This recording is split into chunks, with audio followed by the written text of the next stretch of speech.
After over a year of teasing, it's finally here, the first production version of the BMW R18. BMW are hoping to capture some of Harley's US market share with this large capacity cruiser, but does it really have what it takes to tempt a loyal customer base away from their beloved hogs? In today's video, we'll take a look at all the details and specs to find out. But first, before we get started, if you're new here and you want to stay up to date with all the latest bike launches and motorcycle news, then please do remember to hit subscribe. First things first, that big Boxer twin. To understand why BMW had to make an engine so large, it's worth looking back at the last time they attempted a cruiser, the R1200C, a bike you might remember from the Bond film Tomorrow Never Dies. The R1200C was discontinued in 2004, with BMW's then president Dr. Herbert Diess citing the unsuitability of the 1200cc Boxer, which was repurposed from their other models like the R, RT and GS. It wasn't really designed for a cruiser, with Harley and the like using larger capacity twins that would generate more torque at much lower revs. Dr. Herbert did not, however, rule out another cruiser at a later date, and now 16 years on, here we have it. This 1802cc take on the Boxer format is the biggest they've ever produced, and you can tell just from looking at it. With each cylinder being 900 cc's, it protrudes massively from either side, making this bike instantly recognisable as a BMW. It has an old school look and some old school tech too, using pushrod driven valves, much the same as the original R5 that provided a lot of the inspiration for this bike. Additionally, it helps to keep the width of the already substantial engine in check, with less bulk in the cylinder head than an overhead camshaft design. The R18 also has an exposed drive shaft, as per BMW's motorcycles up to and including 1955, which is one of my favourite details on the bike.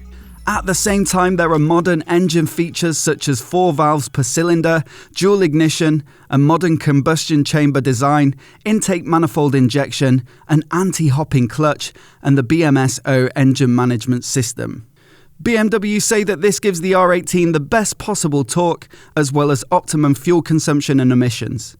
And the big Boxer does indeed produce bags of torque, with BMW quoting 158 Nm at 3000 RPM, with more than 150 available at any time from 2000 to 4000 RPM.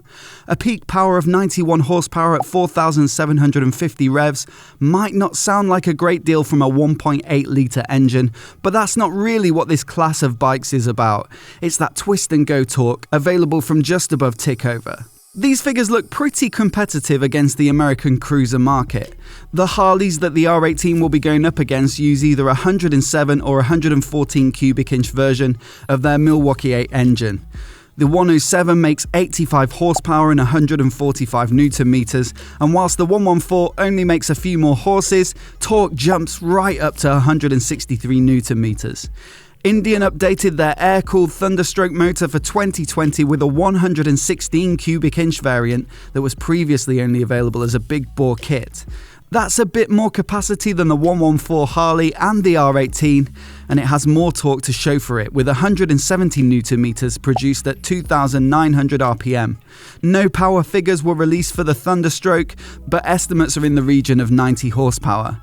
So there are some minor differences in output here and there, but the R18 looks to be in the right ballpark. The only thing that jumps out at me from the spec sheet that might be seen as a shortcoming is the 16-litre tank, especially if you're hoping to put some big miles in. They quote a fuel consumption figure of 5.6 litres per 100 kilometres, which equates to 285 kilometres or 177 miles on a tank, although we'll have to wait and see what the real world figures are. This is, however, the first naked version of the bike. Perhaps the fared touring version of the R18 will come with a bigger tank, but more on that towards the end of this video. The R18 will use the same trick as the Triumph Bobber and Harley's Softail range in that the frame and swing arm are designed to have the look of a hardtail with a single straight line cutting through the bike. But the rear end is actually a swing arm and a monoshock hidden beneath the seat.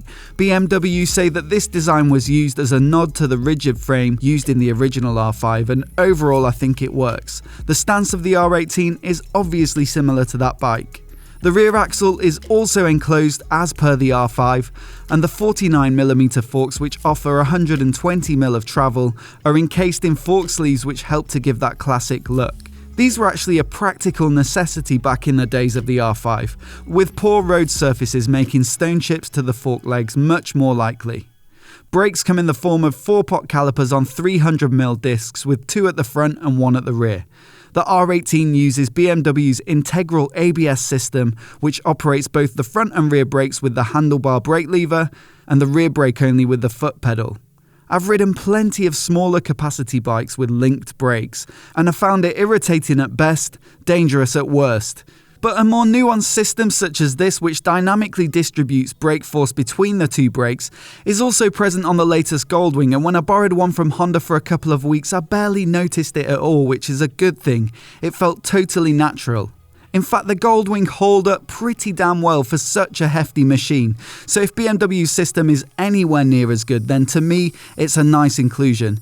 Harley's electronic linked braking system is standard on all of their 2020 Tourers, so BMW have matched them in that regard. And the R18 is a big old bike, of course, with a wheelbase of 2,440mm and a 964mm width at the bars. Yes, the bars are still wider than the engine. That's longer than something like the Harley Softail Slim, which measures 2,308mm, but not as big as an Indian Chief, which is 2,583mm long and 1,000mm wide. BMW give a wet weight of 345 kilograms, so a good 40 heavier than the Softail Slim, but on a par with the Chief. Seat height comes in at 690mm, which seems perfectly reasonable for this type of bike, and there are different seat, floorboard and handlebar options to find the right position for each rider.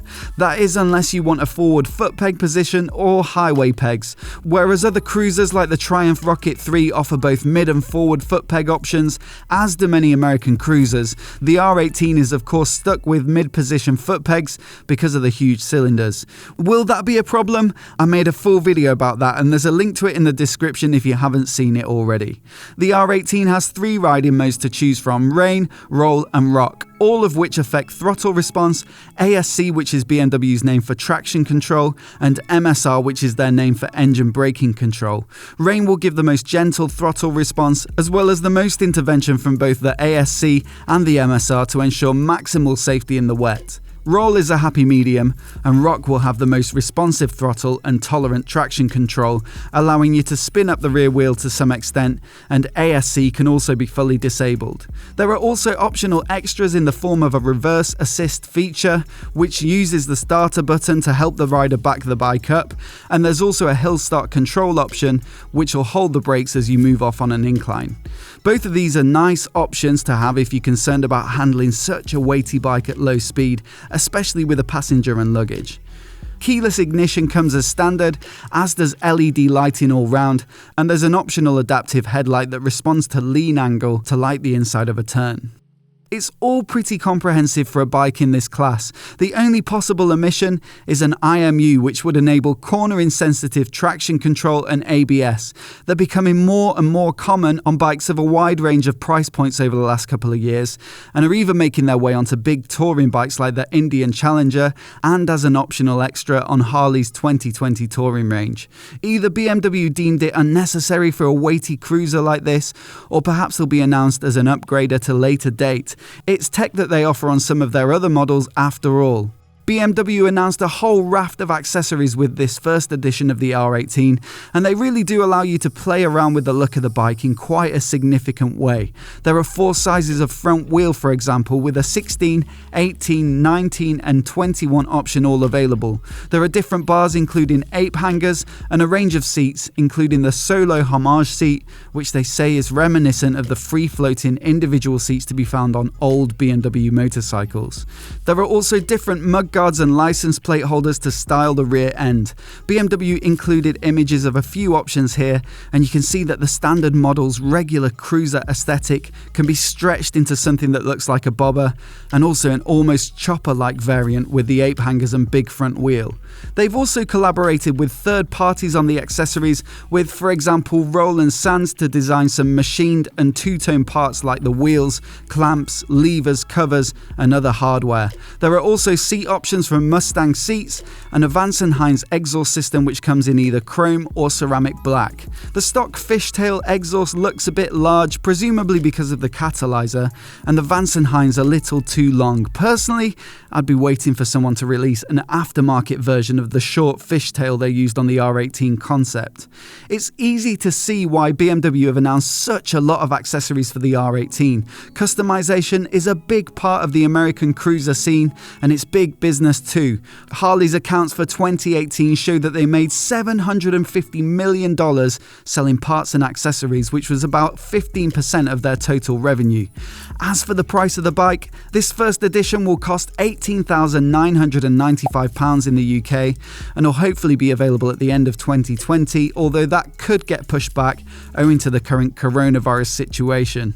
That's quite steep when you look at the rest of the market. It's just shy of a Triumph Rocket 3, although that bike has more comprehensive electronics and better performance specs. And it's a good chunk more than the Harleys it'll compete with. The Softail range starts right down at £11,495 for the Softail Standard, and then offers a decent spread of prices as you move up through the range. This is, however, the first edition of the R18. Perhaps there's a more basic, stripped back version on the way, which will be offered at a more competitive price point. It also looks like there's a bigger touring-focused version that will be released soon, and it'll have the name R18 Classic. This variant has been spotted out testing but also revealed in recent leaked documents. It adds a fairing, fuller mudguards, a larger tank, a substantial passenger seat, and side cases to offer a more comfortable long-distance riding experience. This bike looks set to go head-to-head with Harley's Tourers rather than the Softail range, but there's no word on when it will be released. I'll be sure to let you know as soon as there's any news on further R18 developments. But in the meantime, what do you guys make of the first edition? Do you think it's got what it takes to attract some of Harley's loyal customer base, or is that price tag just too high at the moment? Personally, I really like the look of this bike. Many Japanese manufacturers have aped the style of American cruisers, and they often come off looking like a slightly cheap copy. BMW have really worked their own design heritage, drawing on the R5 with the lines of the bike, black paint with white pinstriping, retro-styled components, and of course the distinctive Boxer twin. It makes for an original-looking cruiser, but still with many of the specs and characteristics that ought to make it a decent competitor. But that's just my take. Let me know what you think in the comments below. I always enjoy reading your thoughts, and if you're new here and you want to see more videos like this, hit subscribe and I'll catch you next time.